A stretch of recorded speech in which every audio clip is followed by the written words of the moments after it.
Você se lembra do primeiro som que marcou a sua infância? Talvez uma voz no rádio, uma música que ecoava pela casa ou aquela novela que unia todo mundo na frente da TV. Hoje, no Sintonia do Tempo, vamos relembrar as histórias que moldaram nosso jeito de ouvir e ver o mundo. Eu sou a Luísa Assumpção, estudante do BCM Noturno, e esse é o podcast da FAAP, projeto do professor Marcelo Abud. O nosso convidado de hoje é o DJ René Azeitona, que vai compartilhar suas lembranças de infância, juventude e as transformações que acompanhou ao longo dos anos. Seja muito bem-vindo e vamos para as perguntas. Bom, para começar, eu quero voltar no tempo com você com alguns sons da sua infância. E a primeira pergunta que eu queria fazer é como era a sua relação com o rádio na sua infância e na juventude? Então, na realidade, eu comecei cedo. Quando criança, eu ouvia rádio, então, mas era pouco. Mas com uns 12 anos de idade, eu acho que 11 ou 12 anos, eu entrei pela primeira vez numa emissora de rádio. E já fiz arte, já meti a mão no dedo no disco, no vinil, já parou lá. Então, nem imaginava que eu ia ser DJ um dia, né. E qual que foi o aparelho que você entrou em contato? Como assim? O toca-disco, né, no E você já colocou a mão na massa. coloquei a mão no disco lá e parei a música lá no ao vivo e a cores. Aí o locutor: "Não, pelo amor de Deus", E você lembra o primeiro aparelho que você teve na sua casa, como que ele era? era um aparelho, tipo, era um rádio que a gente não ligava ele na energia, então era na pilha e eram as pilhas grandes. Então usava 4, 5 pilhas, enormes, poder ligar o rádio, mas também durava uma semana, viu. Bastante. E em que momento você costumava ouvir o rádio? Era com a família, no carro ou acompanhado do time? Geralmente o pessoal escutava com time de futebol. É, como eu era criança, então no carro não dava para ouvir, mas eu gostava de ouvir à noite quando ia dormir, tinha uma programação especial que acontecia, que era, a gente ouvia mais a rádio AM, e aí a gente pegava as emissoras de outros estados e tudo. E ele despertava alguma emoção em você escutar isso? Tipo, você ficava feliz, alguma coisa? Sim. Não sei se você quer dizer, eu creio que você saiba. Esse programa Praça é Nossa, do SBT, então a maioria dos comediantes, dos artistas, não só esse, mas, os demais das outras emissoras também, eles eles se apresentavam no rádio antes, que era no Rio de Janeiro, no estúdio, se chamava A Turma da Maré Mansa. Então era um programa de 1 hora contando piadas, e era esses artistas, atores e comediantes que faziam. E era toda noite, às 10 horas da noite era transmitido na rádio AM, né, porque a rádio AM, não sei se você sabe, a rádio AM, a transmissão dela é muito mais forte do que a FM, que a FM ela vem por ondas pelo alto. Então, se tem uma barreira, tem um morro, por exemplo, como nós estamos aqui, se a antena estiver virada para o lado do pico, quem estiver atrás do pico e o sinal bater no pico, então ali ele já morre. E a AM o sinal vai por baixo da terra, então a antena é por baixo da terra, e quanto mais úmido, pra você ter ideia, quanto mais úmido, o ambiente, mais, se propaga o sinal. Então a gente ouvia mais a rádio, AM mesmo na época. Muito legal por causa do sinal, né? É, então, porque a gente ouvia, às vezes tinha alguns problemas que começava a chiar tudo, mas a gente ficava com raiva, né, mas queria ouvir, mas não tinha como, né, mas era um dos programas favoritos que eu ouvia. Ah, então a rádio ela foi um marco, e aquela voz que parecia conhecer a gente sem mesmo nos ver. A gente vai lembrar um pouco das vozes agora, dos momentos, e a pergunta que eu queria fazer é do que você mais gostava na rádio antigamente, que você vê que hoje em dia talvez foi se perdendo. Então, que na época naquela época, existiam os comunicadores, né, que existem os comunicadores e os locutores. O comunicador é aquele que tem a interação com o ouvinte, conversa, fala, e e a pessoa se sente acolhida. E no FM hoje, por exemplo, não tem muito isso, é mais música. Então, pode ver que você entra pra numa emissora, fala a hora e de repente já entra a música, não tem aquela interação. São poucas as emissoras que têm essa interação. E na época não, na época a gente sentia basicamente acolhido, né, era um amigo que estava do lado. E dos programas antigos que marcaram na época, você pode contar um pouco sobre eles? Você falou do Praça é Nossa, mas tem outro que também fixou muito na sua cabeça ou dos seus familiares? Então, basicamente as programações de DJ, né. Como eu sou DJ, então a gente sempre gostou nessa tonalidade. Então, em 86, 87, existia uma programação até 88 mais ou menos, existia uma programação na Rádio Bandeirantes, que era as apresentações dos DJs. A Bandeirantes era a terceira melhor do mundo nessa época. Então tocava todos os estilos de música, rock, dance, black. A black era o auge mesmo, né, que era o que se virava dentro das programações, das danceterias, baladas, e a Bandeirantes fazia, esse intercâmbio com os DJs. E aí, todos os dias às 10 da noite tinha as mixagens, ó, às 10 da noite de novo, eu tô, né, chegando nesse contexto que eu gostava das 10 da noite, né. Então, era um programa que também me incentivou muito, porque eu tinha 14 anos de idade, foi a época que eu comecei a discotecar também. Legal. E você já chegou a ter contato com alguma emissora ou artista do rádio? Como você trabalhou com isso, você teve com várias, né, então acho que seria legal você contar o seu primeiro contato e como foi ao longo do tempo.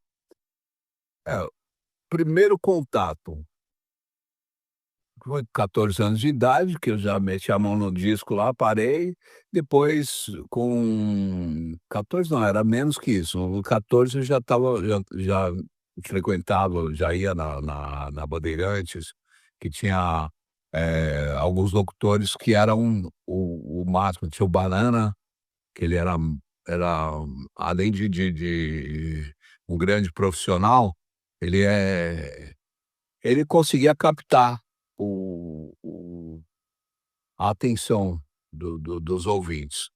E o César Rosa também, grande comunicador. Que mais? Ciro Bottini. Ciro Bottini, ele já foi mais para o lado das propagandas de venda de produtos, né. Era o não lembro, não, era um Shoptime, alguma coisa assim, que ele vendia os produtos. E tinha um outro também, Pablo Pablo. Pablo era um locutor, ele é um locutor, né, e trabalhava na Band também. E aí, hoje ele trabalha em outras emissoras, acho que para litoral. Mas é um cara que me inspirou bastante, tanto ele quanto esses outros que eu citei. Bem legal. E de algum programa você já participou como artista ou convidado? Sim, vários programas, eu já fiz a Manchete FM, fiz que era Clube Mix. Então tem o Carlinhos de Oliveira também, que era o comunicador da época da Manchete, que ele era o locutor oficial, né, que comandava, e aí entravam também os DJs convidados das baladas, que eu já tocava nas casas noturnas também, então eu me apresentava, um dia da semana, que era na terça-feira, com ele.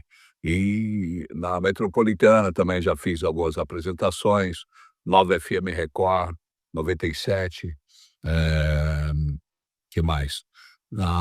Em Poços de Caldas também fiz, uma programação lá, Paulínia, Paulínia FM, o que mais?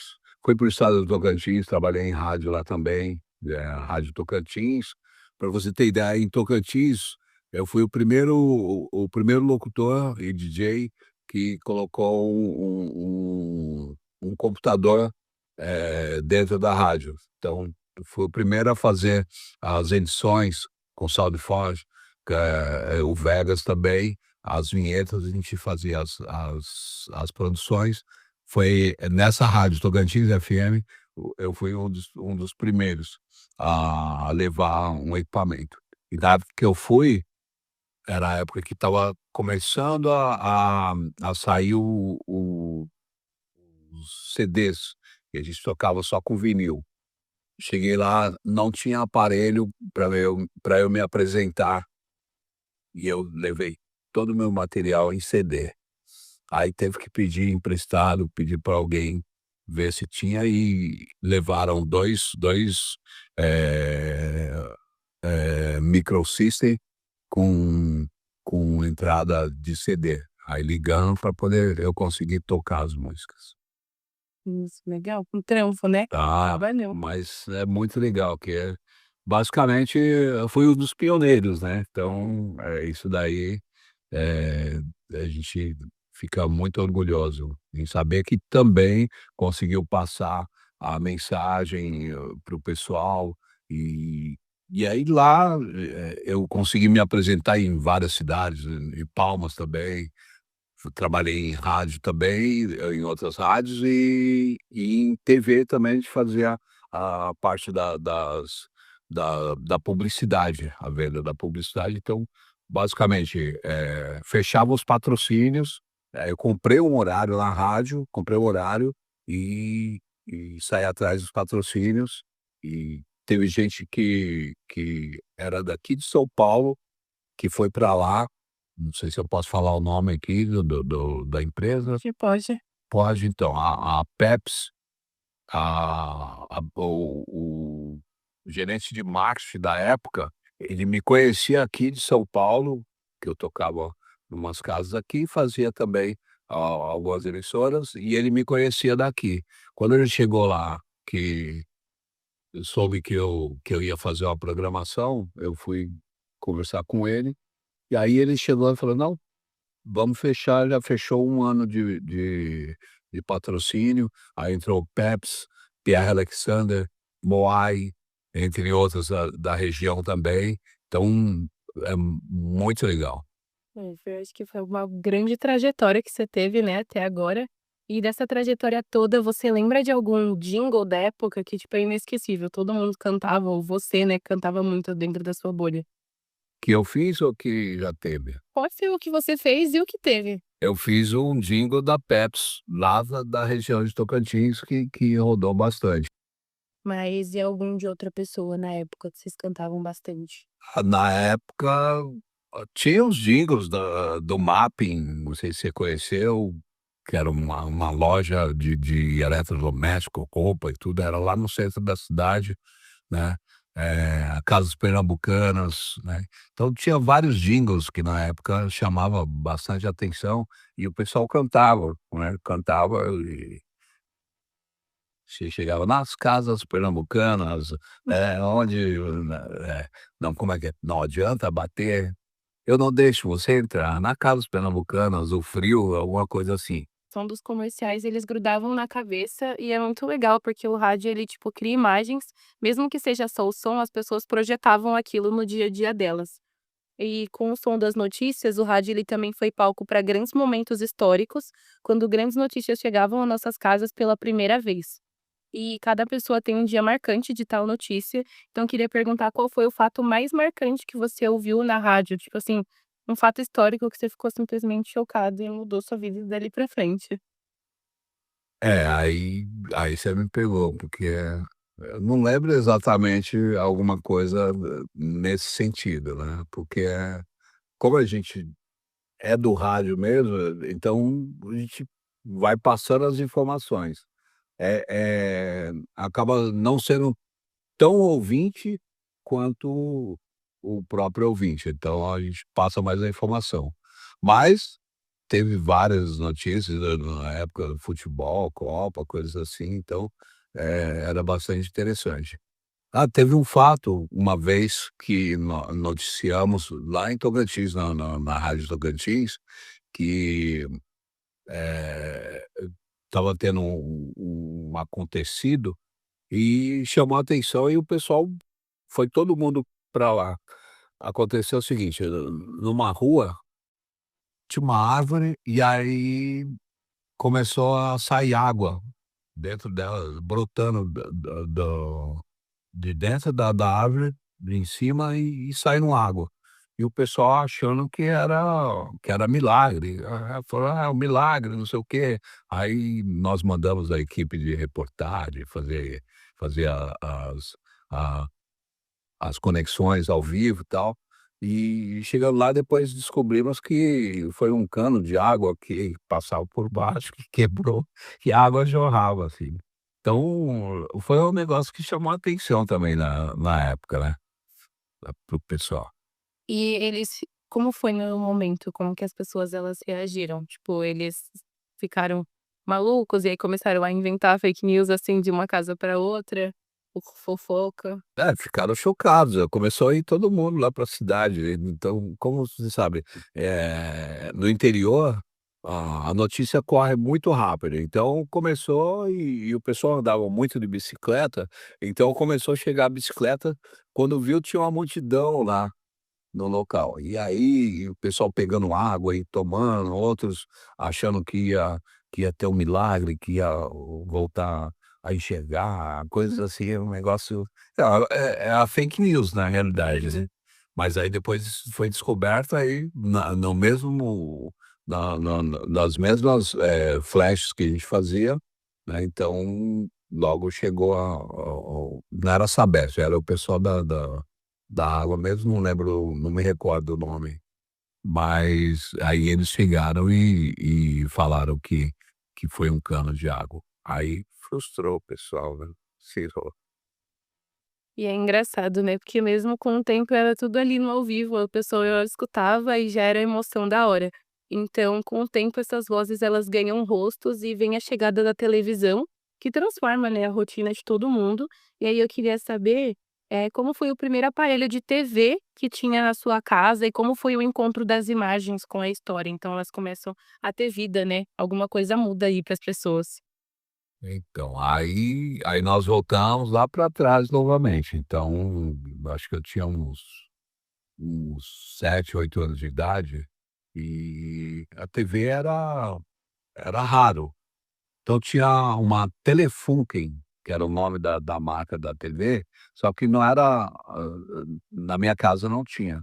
Tinha uma casa de uma vizinha, e aí ela ligava lá e ia todo mundo para lá.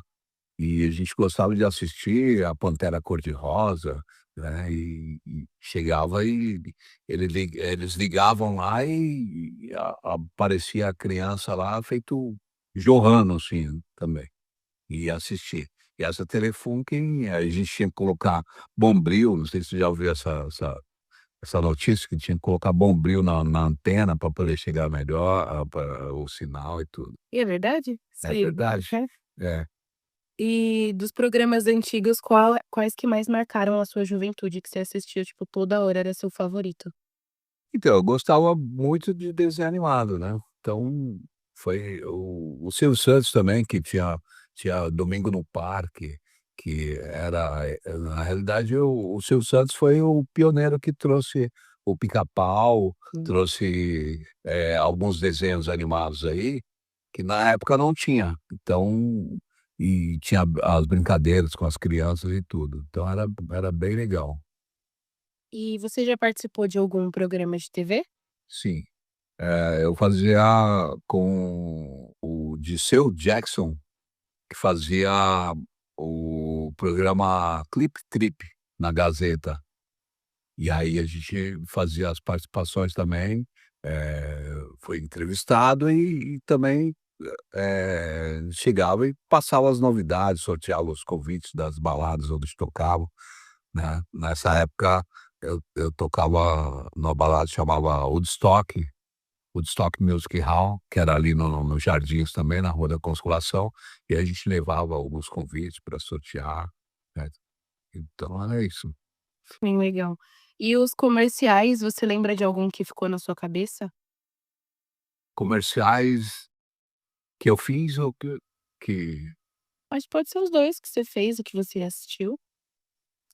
que eu fiz, eh, tinha os comerciais de festas mesmo, né, então, aí tinha um que a gente falava: "Você sabe quem estará na balada X?" Aí colocava as meninas: não, quem? Eu mesmo, o DJ René Azeitona, tal". Então o pessoal sempre, chegava e pedia para ouvir aquele comercial, né, quando a gente fazia. Porque, em questão também a gente tinha as rádios comunitárias, nessa época também. Então eu tive a rádio comunitária, que era no Jaraguá, inclusive o estúdio foi na no ali na no na igreja do Jaraguá mesmo, ali no centro, Matriz? da Matriz, e o padre Antônio conseguiu um espaço, um terreno lá na Vila Nova Jaraguá para a gente montar a antena e retransmitir. E aí o pessoal pedia para rodar esse comercial, então era alguma coisa que marcou também. Bom, então com isso a televisão ela traz cor e emoção, uma nova fase de ver o mundo. E assim como a rádio, a TV ela também testemunhou grandes momentos da humanidade. E tem alguns deles que a gente nunca esquece. E qual foi o acontecimento mais marcante que você acompanhou pela televisão? Pode ter sido a morte de alguém, de um cantor famoso. Então, o que chocou mesmo foi na época das Torres Gêmeas lá, a gente ficou indignado até, né, com o acontecimento. Então, tem alguns fatos, emocionantes também, mas eu não me recordo, assim, mas o que veio na mente de imediato foi essa situação. E como era assistir com as pessoas esse momento? Que até então vocês só ouviam pelo rádio. Então, depois, como eu te falei, o rádio e a TV, para mim, sempre foi uma realidade. A não ser lá no comecinho, quando eu tinha uns 6, 7 anos, até 8 anos de idade, que quando começou mesmo a TV. Mas, em si, eu já participei bastante dessa geração, juntamente com o rádio e a TV. Agora vindo mais para hoje em dia, com essa coisa dos podcasts e os vídeos no YouTube, o mundo ele deu uma mudada. E hoje a gente vive uma nova era de vozes, telas e infinitas possibilidades das coisas. E você ainda com isso, você ainda ouve rádio atualmente? E em que momentos e lugares? Ou você se atualizou, foi para o podcast, para o YouTube e deixou de ouvir o rádio? Então, eu faço, rádio, online já há desde 2013, 2014, então, que é os streams, a gente já faz as transmissões, então é a rádio online. Aí, basicamente, não tá chamando tanta atenção também para ouvir o rádio, mesmo porque quase não tenho tempo. Mas em si, eu estou fazendo mais o rádio online mesmo, e não chego a fazer o podcast, mas tem um canal no YouTube onde faz as transmissões ao vivo, faz as lives, e tem uma galera que acompanha, inclusive as baladas, as festas que faço dos anos 80, que o pessoal acompanha e a gente faz as transmissões ao vivo, com as lives também no YouTube. Ah, é legal. E o que você acha das mudanças do rádio com a internet e o celular? Você gosta, você não gosta? Acho que, toda a evolução vem para o bem. Então, eu creio que ajudou muito, porque era muito difícil o artista de menor expressão poder divulgar os seus conhecimentos, as suas habilidades. Então, com a internet e se juntando com o rádio, então eles tiveram uma maior facilidade para poder divulgar. Tanto é que hoje você coloca numa rede social, acaba tendo uma repercussão muito maior do que você pagar para poder fazer, como acontecia antes, que era os jabás. O jabás é aquilo que você pagava para poder, aparecer, né. É, sim. É. E como você compara a experiência de ouvir antigamente e ouvir agora? É, na antigamente era mais difícil, né, que às vezes o sinal não chegava, e hoje não, hoje tanto a rádio comercial, que faz a transmissão por antena, ela também tem o streaming. Então, às vezes, você está em outro estado e você consegue ouvir. Por exemplo, recentemente, eu estava trabalhando numa emissora de rádio em Gurupi, Tocantins, só que estando aqui. O que acontecia? Eles têm o transmissor lá e tem a rádio online.